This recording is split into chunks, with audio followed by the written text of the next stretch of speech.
मित्रांनो, अशातनं मला ट्रेलर्स म्हणजे सिनेमाचे ट्रेलर्स फारच फसवे निघाल्याचे सातत्याने अनुभव येत आहेत बरं का. तुम्हाला पण येत आहेत का?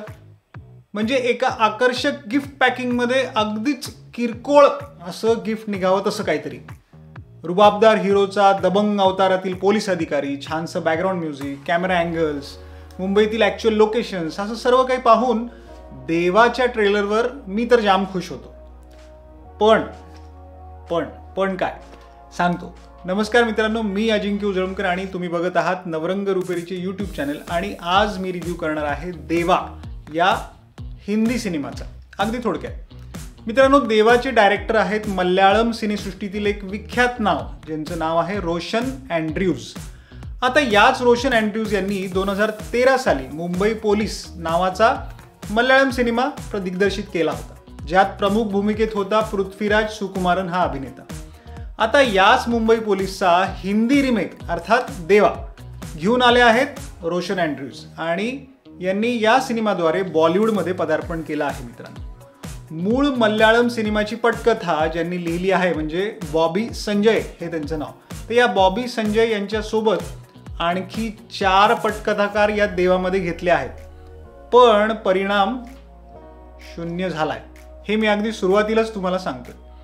कथा अशी आहे की मुंबई पोलीस दलातील देव आंब्रे म्हणजे शाहिद कपूर हा एक धाडसी पोलीस अधिकारी आहे.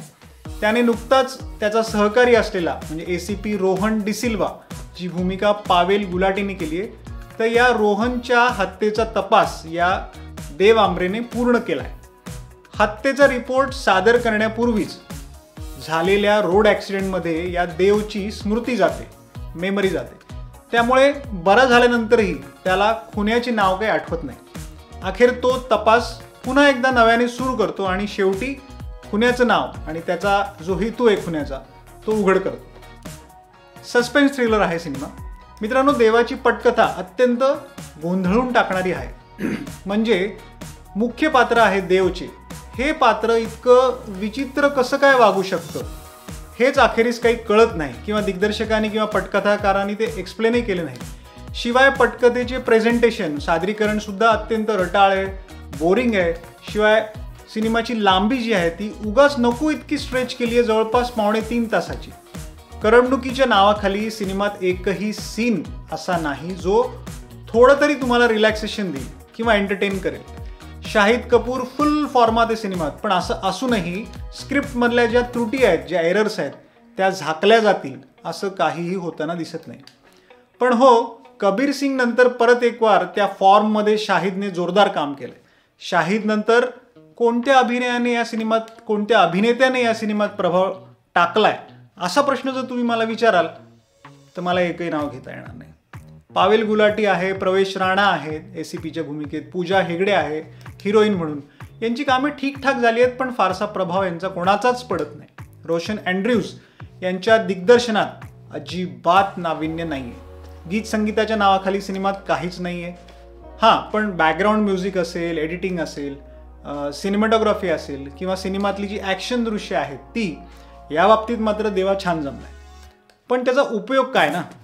गोंधळून टाकणारी एक स्क्रिप्ट आहे आणि जो शेवट आहे तो अजिबात न पटणारा सस्पेन्स, जो शेवटी उलगडा होतो त्या सस्पेन्सचा, हा अजिबात कुठे पटत नाही. यामुळे देवा अखेरीस तुम्हाला खूपच निराश करतो.